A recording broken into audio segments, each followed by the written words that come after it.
Namaste. The master says, first jump and then think as much as you want to. Generally, people say that think before you jump, think twice.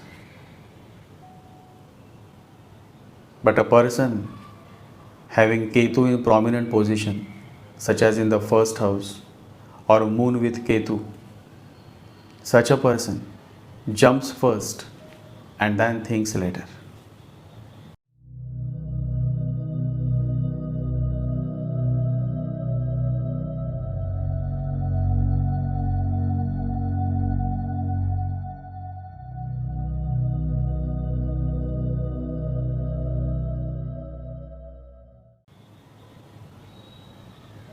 Such fellows are the fellows that are loved by God.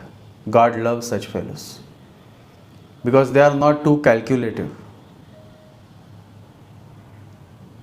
They are followers of the heart.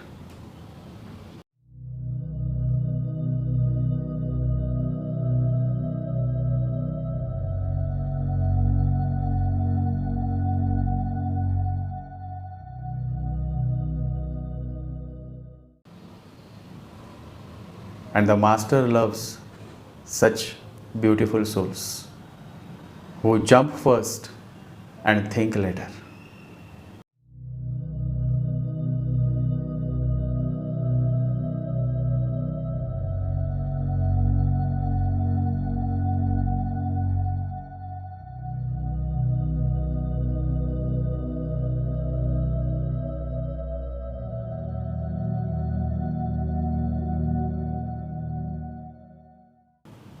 In this podcast, I am going to talk about Ketu in the ascendant, that is Ketu in the first house. So let's begin.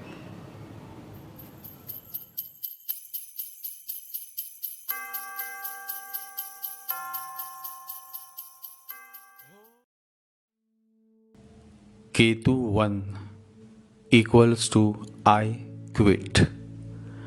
A Ketu first man would easily give up. In fact, he is much quicker to give up. He can drop everything without giving any thought. So, such a man has the potential to become a sadhu, a monk, and if other aspects are supportive, if Jupiter aspects are positive, then he can also become an enlightened man. Ketu first is not so good for material life simply because the material world expects you to run and run and run and go on clinging to everything that you come across. Giving up in the material world is as good as suicide. Who will give up his wife, job, children, and set out on a journey that has no return ticket? Sitting in an air conditioned room and thinking about sadhus, spiritualism, miracles is something that the majority can do with much pleasure. But giving up everything, a beautiful wife, sweet children, big house, big car, and stepping out to explore the unknown, the beyond, is not everybody's cup of tea. Ketu 1 can do it, but only and only when the other aspects are also supportive of his or her spiritual growth. Else, Ketu 1 leads the native through many tragedies of life. He simply gets so much trapped in the dangerous games of this material world, Maya, that life becomes a problem which has no solution. Ketu, when gets the positive support of Jupiter, then you see dust transforming into gold, 24 carats gold. In the West, there was such a man, a great divine mystic, and his name was Diogenes. It is said that the stories of his miracles reached Alexander the Great. And Alexander wanted to meet Diogenes. a naked man who roamed across villages and towns. Alexander the Great, the emperor, was seeking a meeting with a naked mystic, and his name was Diogenes. It is said that one day Diogenes was walking and he observed a dog drinking water from the river. He looked at the begging wooden bowl that he had kept for himself. That was his only possession, and that was his only property, his only asset, a begging wooden bowl.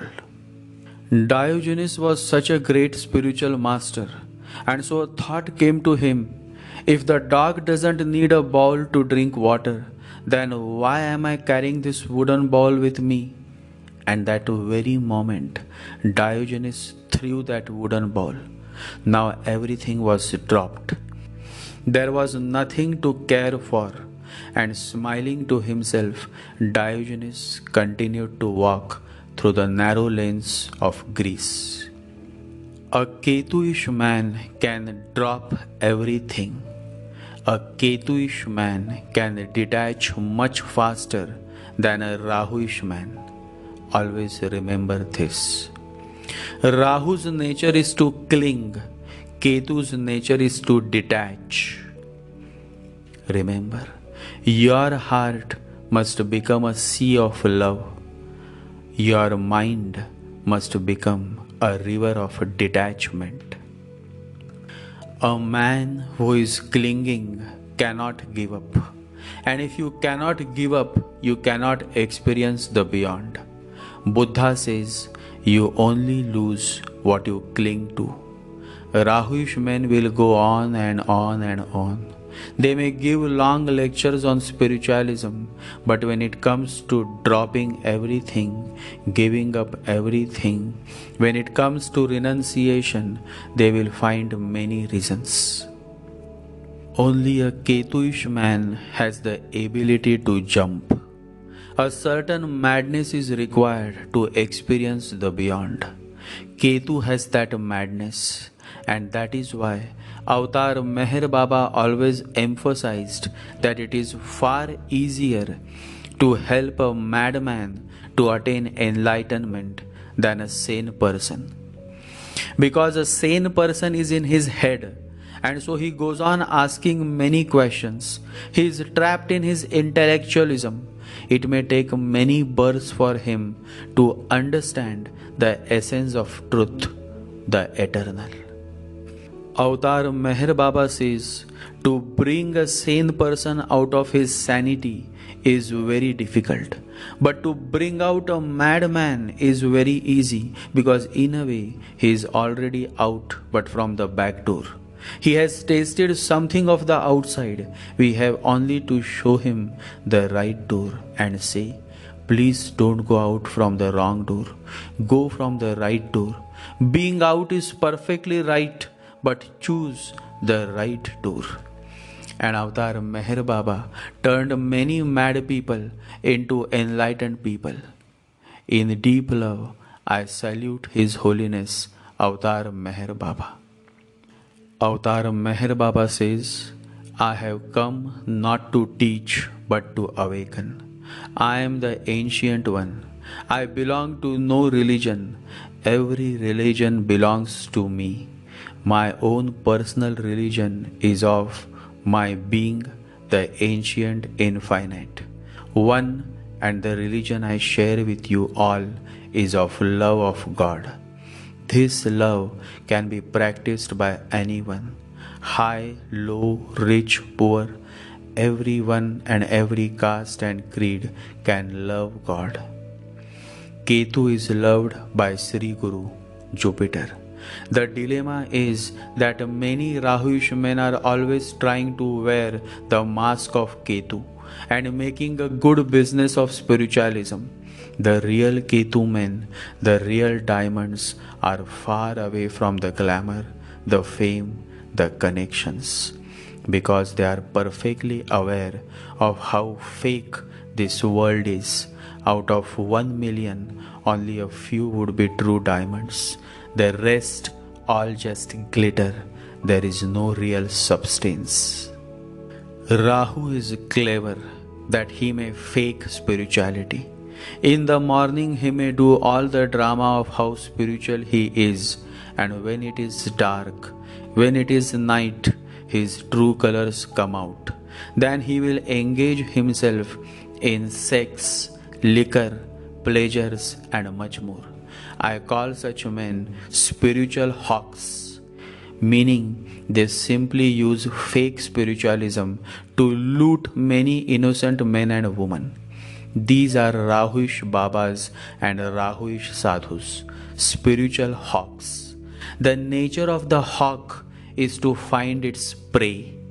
These spiritual hawks are always in search of a nice prey. Ketu can help you to overcome the mind. In fact, Ketu and mind, Ketu and moon are totally contrast in nature. Ketu is willing to give up, to let go, but the mind is not, and the mind is never willing to let go. The nature of the mind is to cling, and it is this clinging nature that brings many miseries to your life. You become a slave of your mind, and then begins the journey of many miseries. The mind is a beautiful servant, but a dangerous master.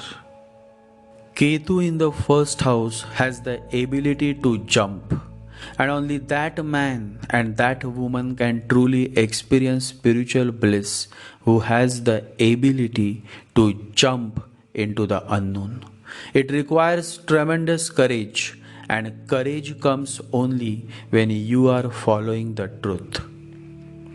To accept the challenge of the unknown is courage.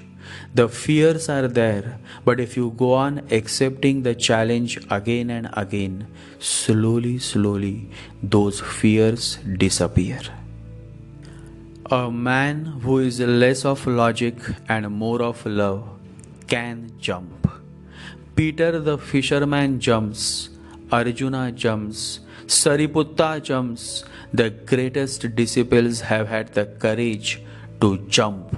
This jumping is possible only when your birth chart is inclined towards Ketu.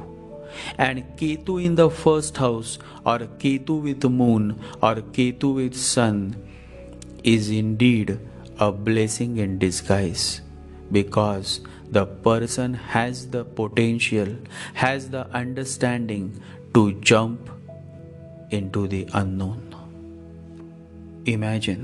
Just imagine, a stranger comes to you and you don't even know his name, and the stranger says, "Look into my eyes, follow me, and I will make you the fisher of men." You would say, "Who are you?" And then you may ask him 100 more questions. You may raise millions of doubts. You see, that is how the common man is, a slave of the mind. And the mind is logical, the heart is illogical, and yet it is the heart that knows the truth. Peter the fisherman, what a beautiful soul he must be. Innocent, totally illiterate, and so much faithful. Faith has no questions, my fellows. Faith has no questions. Faith can see something precious that your mind, your logic cannot. And Peter the fisherman could see. He could see that this man is something. His voice, his lingering fragrance, the depth of his eyes. There was so much love, so much compassion in those beautiful eyes. He could sense the divinity. He falls at this man's feet and says, "I am ready to follow you." Everything was dropped in 1 second, and Peter the fisherman starts following this man whom he has met for the very first time in his life. And soon Peter learns that the man he is now following is no other than Jesus Christ. I have absolutely no doubt that Peter the fisherman is a Ketuish man, because it is only Ketu who has no logic, and only a man who has no logic can dare to jump into the unknown. And Peter jumps. Later, it is this same Peter, the fisherman, who goes on to become one of the 12 apostles of Jesus Christ. The Christians have venerated Peter as one of the greatest saints. Peter the fisherman becomes Saint Peter. That is the beauty of faith. That is the beauty of Sri Ketu. That is the beauty of the heart. A man who follows his heart always finds something precious that a man of logic cannot. The mind is mechanical. The heart is spiritual. The mind is intellectual. The heart is intelligent. The Bible mentions that Jesus holds the feet of Peter in his holy hands and pours water. The Master is washing the feet of his disciple Peter. And when Jesus is washing the feet of his disciple Peter, Peter says, "Lord, are you going to wash my feet?" And Jesus replied, "You do not realize now what I am doing, but later you will understand." "No," said Peter, "you shall never wash my feet." And Jesus answers, "Unless I wash you, you have no part with me." Then Lord, Peter replied, "Not just my feet, but my hands and my head as well." How beautiful is this! How to express this love? The Master coming towards the disciple coming towards the Master. It is pure oneness, where there is no student, there is no master, but pure oneness. That is how Papaji, one of the greatest disciples of Bhagwan Raman Maharshi, quotes, "Look within. There is no difference between yourself, self, and Guru. You are always free. There is no teacher. There is no student. There is no teaching." Just a touch of Sri Guru and Sri Ketu liberates you. Ketu leads you to the ultimate freedom from the unending cycle of birth and rebirth. Ketu is the force, the energy that enables moksha, ultimate liberation. That is why 12th house, the house of liberation, is a home to Ketu. Ketu can do great things when it is placed in the 12th house. People have some crazy ideas about moksha, about liberation, as if you attain moksha only when you die. That is not true. And the truth is that moksha is attained right when you are alive in this human form. Enlightenment, the stage of self-realization, is moksha, liberation. That is how Buddha attained. That is how Jesus attained.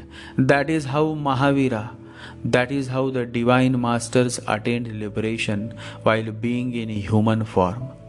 Human birth is, therefore, very critical to your spiritual progress. And so don't wait to die. Liberation happens only when you are perfectly alive. It happened once. Sariputta, the closest disciple of Buddha, came and asked Buddha, "How can I be liberated?" Buddha said, "Do not come to me, go elsewhere, because I cannot liberate you. I can only liberate you from this you. Always remember, I is never liberated. One is liberated from the I. So if you are looking for your liberation, go somewhere else.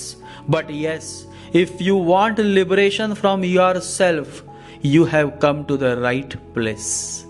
I will make you free from yourself. So do not ask how you will be liberated.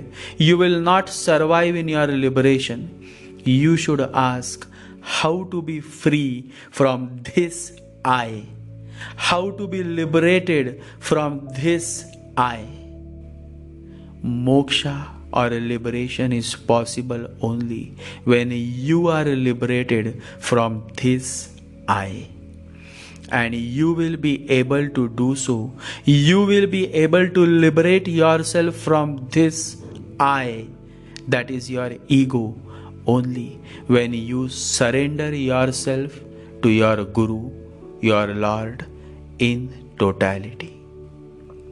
Ketu in the first house is a good setup for at least moving away a bit from the I, becoming less egoistic. It is a positive placement from a spiritual perspective.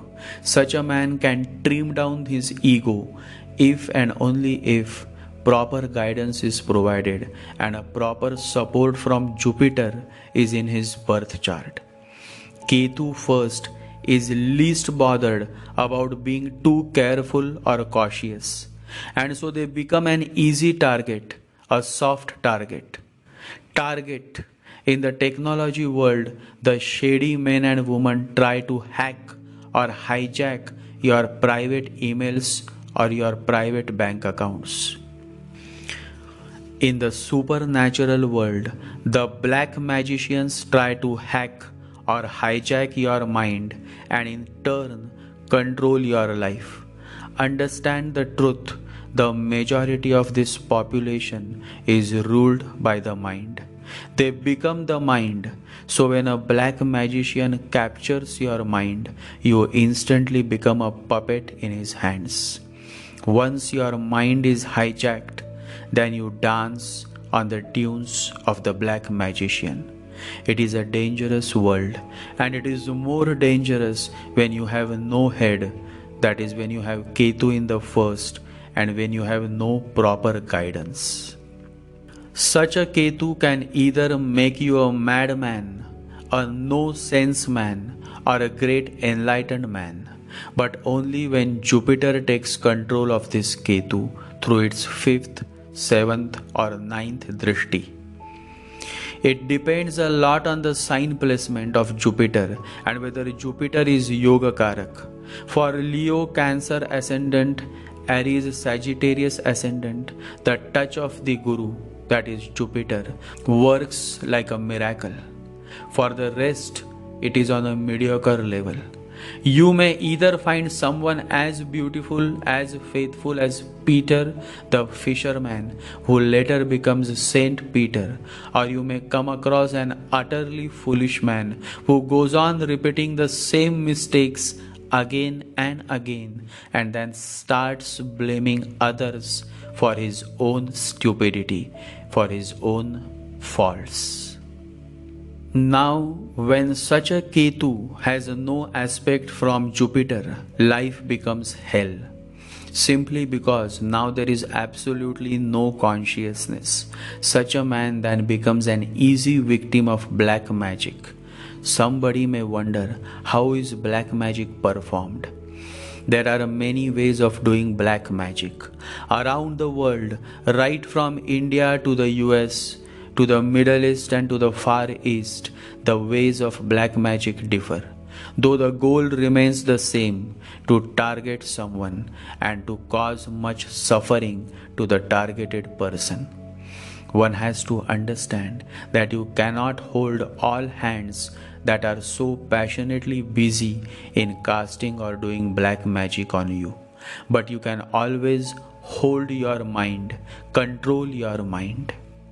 Smashani black magic is done in the graveyard, where millions of dead bodies are burned on the pyre. While you see the smoke everywhere, this smoke of dead bodies is Rahu. Rahu is smoky. Ghosts or souls of dead men also appear smoky.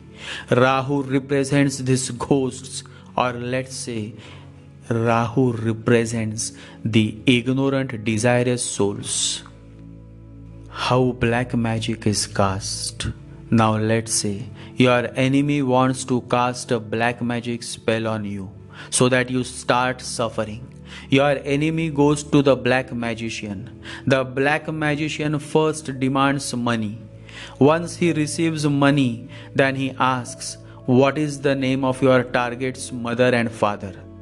There are millions of men with the name of, let's say, Bhavesh, but the real target Bhavesh can be tracked down by his mother's and father's name.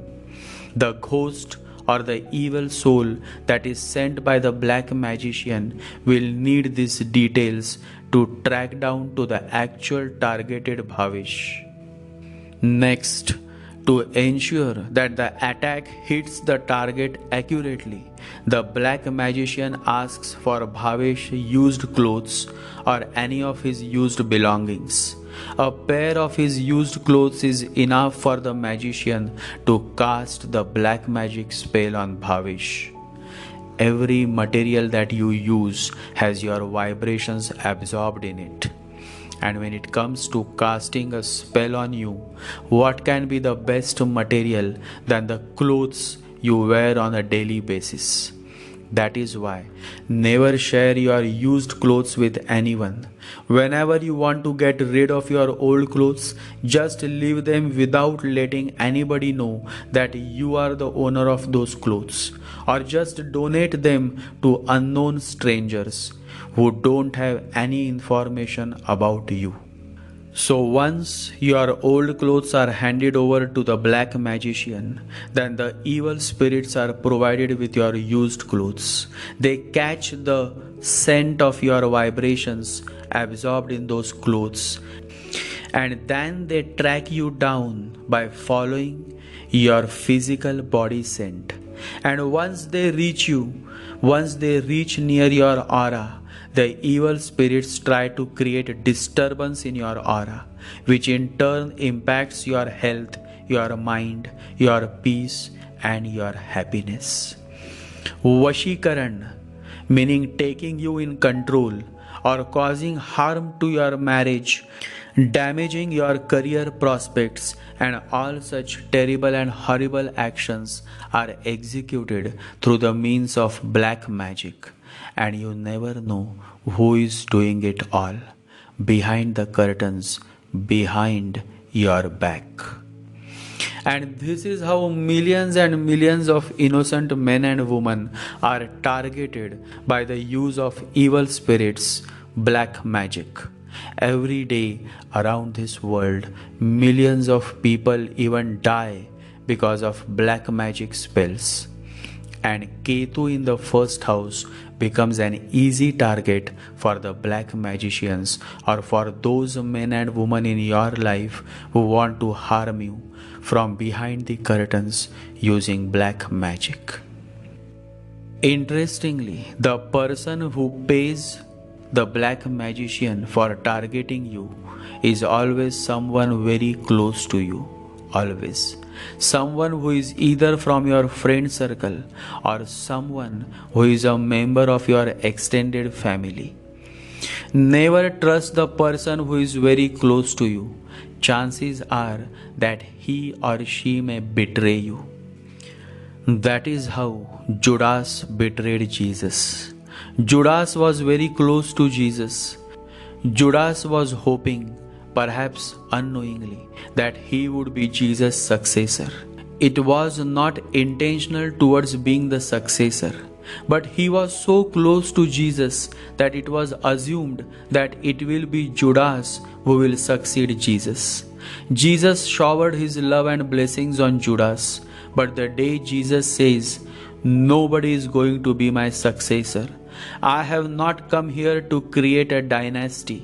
My kingdom is of the other world, the kingdom of God." The day Jesus said this, the distance of just 1 foot became a distance of thousands of miles.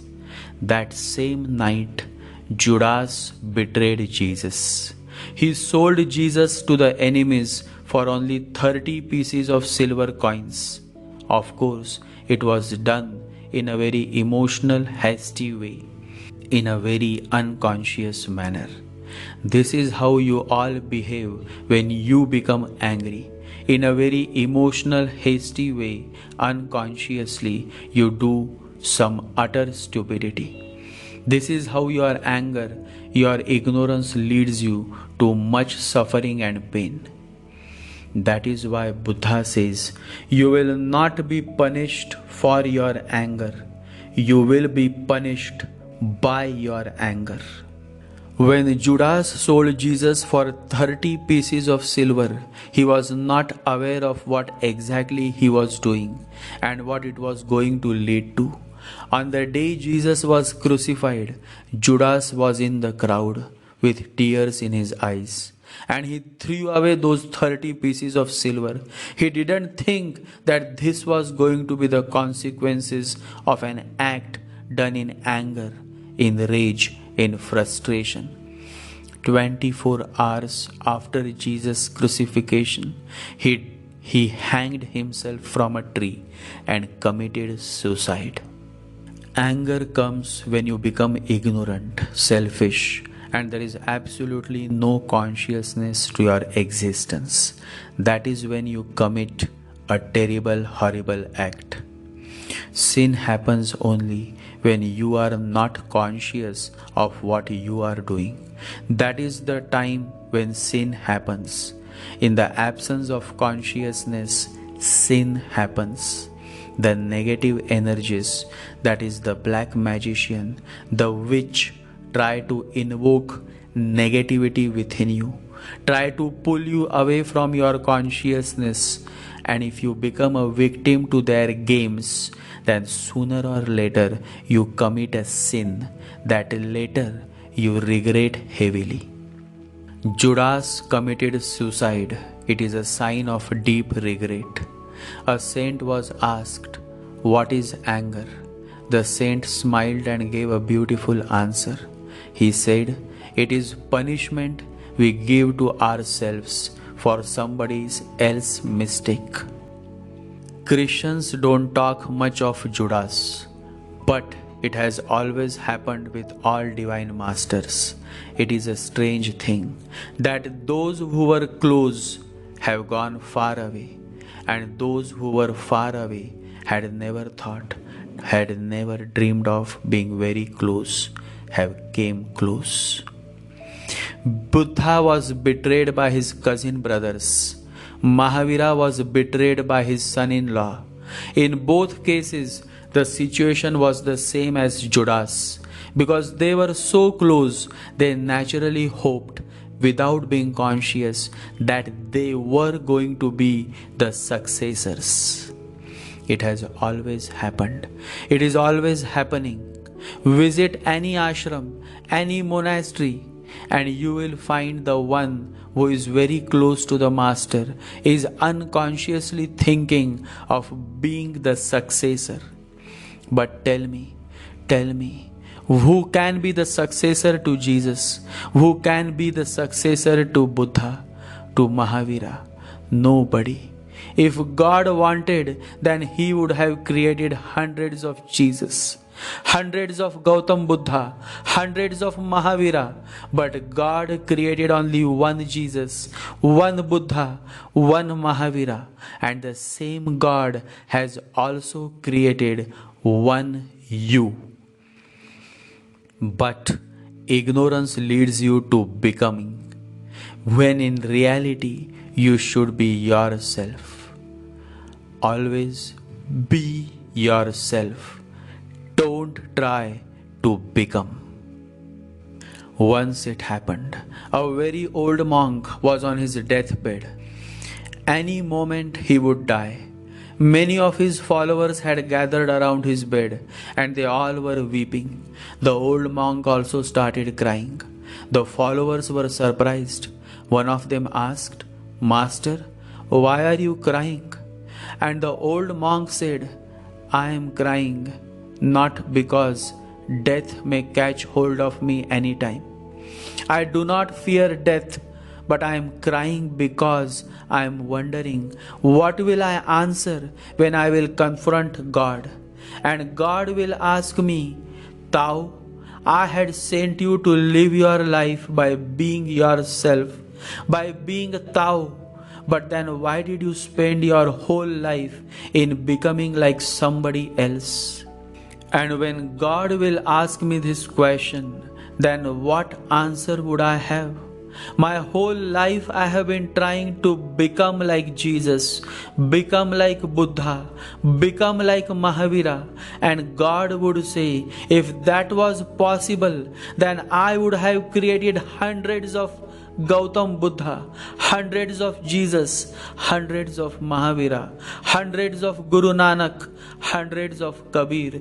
But I made only one Buddha, one Christ, one Mahavira, one Guru Nanak, one Kabir, and I also made just one Tao, and that is you. And still, look what you have done. You have spent, or rather, you have wasted your whole life in becoming like somebody else, when I would have loved to see you living by being yourself. And that is my pain. That is my dilemma. That what am I going to answer to God once I am dead? That is why my eyes are filled with tears. You can say these are the tears of awareness, consciousness. At this last moment of my life, I have become conscious.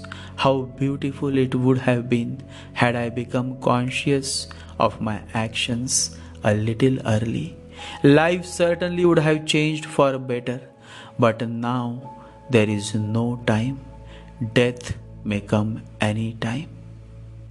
My fellows, your life would also change for better the day you stop trying to becoming and just be, by being yourself, by being rooted within yourself. Remember, once you are rooted in your own center, nothing from outside can move you. Yesterday, Mohan asked, what is the difference between Ketu in the first house and Ketu in the seventh house? Ketu in the first house means trouble from marriage partner. Wife or husband is not of good nature, generally is hot-tempered and leads to many problems to the native in one way or the other. Ketu 7 or Ketu in the seventh house leads to cheating from marriage partner. Marriage partner of the native generally indulges in extramarital affairs. Here the partner wants more sex, more thrill, more pleasures which a Ketu 7 man or woman cannot provide. Then the partner starts looking out, and then the other woman becomes the reason for a marriage breakup, or in a modern language, it becomes a reason for divorce. Ketu in the seventh house native is submissive by nature, usually listens and trusts his or her partner blindly. But the husband or the wife takes undue advantage and cheats the native. So in a way, Rahu Ketu axis in the first and seventh or seventh and first makes no good for a marriage or for a marriage happiness.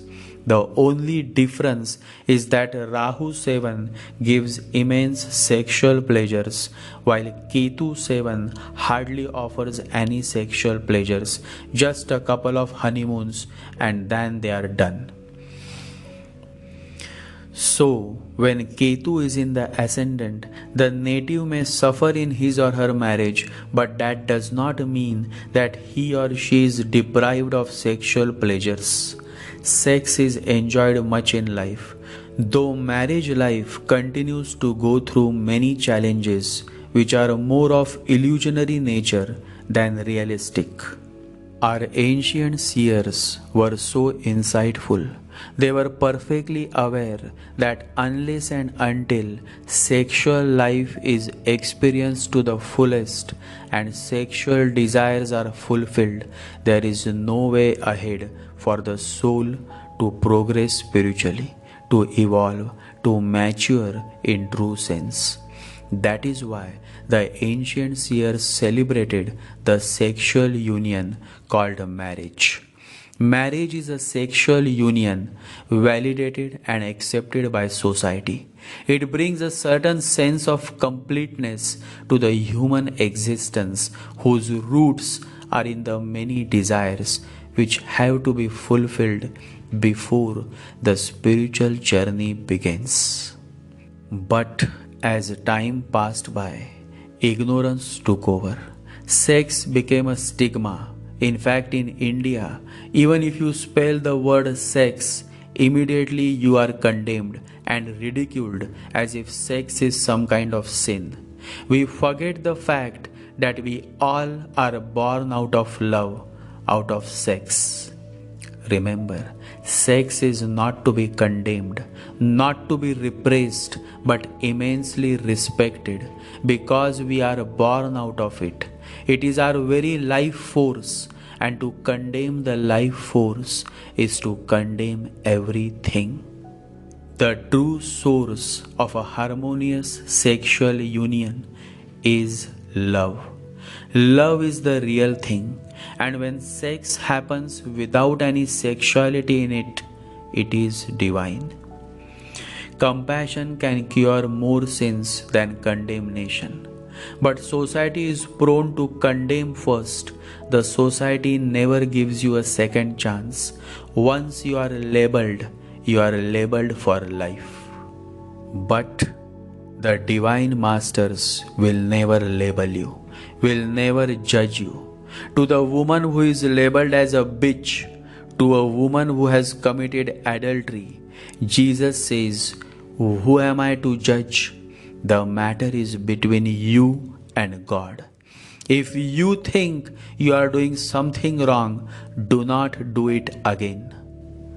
The heart of the divine masters is filled with love, pure love. There is no judging, because if you go on judging, then when will you be able to love? If you judge people, you have no time to love them. Love brings life. Without love, we are as good as a temple without the deity. With love comes the deity. The temple is no more a deserted place. It becomes the most crowded place, the most holy place. In a negative chart, Ketu in the first house may make you a dry person. And on top of that, if Ketu is in Taurus sign in the first house, then you are totally dried out of love. You become less sensitive, you become more reactive, and all of this leads you to many problems in marriage or relationship. Ketu in the first house simply states that you are too much focused on the outward, when in reality you should focus within. You are too much obsessed with your sexual partner, or you are too much obsessed with your wife or husband. You are too much obsessed with what the society thinks about you. All of this is not of any help. And because you remain too much entangled into others' life, misery, tragedies, and sufferings become a part and parcel of your life. The only way out is to learn to focus on your self growth. The partner is the manifestation of your past life karma. So instead of blaming the partner, learn to accept your life partner the way he or she is. The solution to Ketu in the first house placement is in one sentence. Learn to live in suchness, in total acceptance. Acceptance of what has happened is the first step to overcoming the consequences of any misfortune. A man who accepts all that life provides with a sense of gratitude becomes the Buddha. And so, to all my listeners and close followers, I encourage you all to learn to accept. It is only through acceptance that you can truly move on with your life.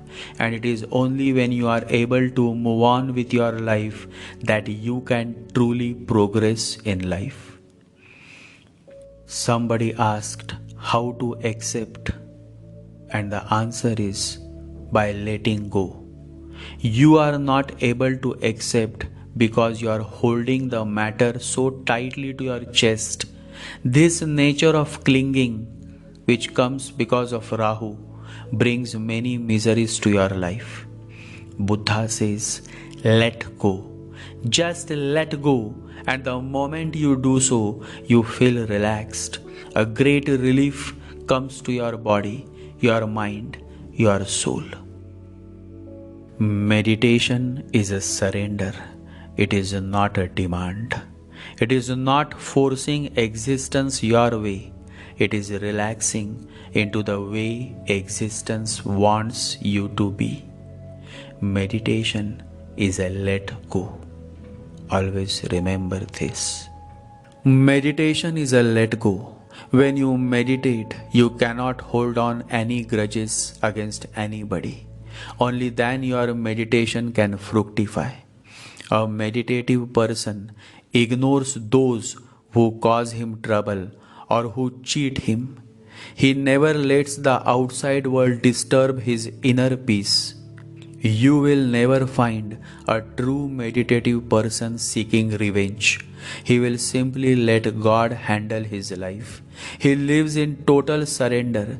He lives in let go. He lives in total acceptance. He is a man of awareness. He lives moment to moment without regretting his past and without worrying about his future. He is a meditative man. Ask yourself, can you live like him? Can you live in total acceptance? Can you live by surrendering yourself to God in totality? If your answer is yes, then you have no reason to worry. The sky is clear and you are ready to fly. This sky is your consciousness. When you live in total surrender to your Lord, when you live with unwavering faith, when you live by following the truth, the sky, that is your consciousness, is always clear. And then who can stop you? The whole universe welcomes you. The whole eternity accepts you with love. Lao Tzu, the Divine Master, says, to a mind that is still, the whole universe is available. Always remember, truth cannot be raided. It is attained through surrender, not through struggle. It is conquered through total surrender. Surrender to God. He can do more with your life than you can. An enlightened person is the richest person possible, but his richness comes from surrender, total surrender. Learn to live in total surrender, and you all will see miracles happening every day, every minute, every second. When God steps in, miracles happen. The more aware you become, the more you come closer to the higher realms of consciousness. You start realizing that every moment is a miracle. The breath you inhale is a miracle. The breath you exhale is also a miracle. And you realize how much of a miracle is happening all around you, within you, every moment, every minute. Remember, miracle happens every day. Change your perception of what a miracle is, and you will see them all around you. Come, come you all. Let there be no doubts, let there be no questions. Just sit down, close your eyes, and breathe in and breathe out. Focus on your breathing. Listen to the rhythm of your breathing, and let there be no thoughts. Thoughts are like visitors. They come and they go. Just don't serve them tea. Don't entertain your thoughts. Stay rooted within yourself. Close your eyes and fall in love. Remember, the entrance to the sanctuary is inside you.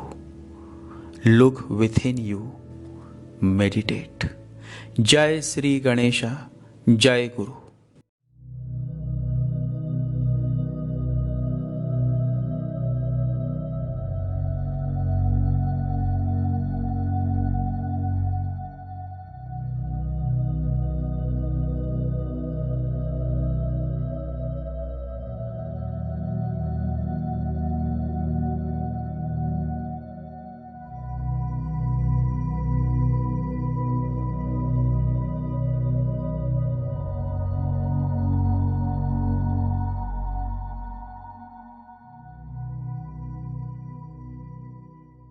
ॐ गं गणपतये नमः। ॐ गं गणपतये नमः। ॐ गं गणपतये नमः।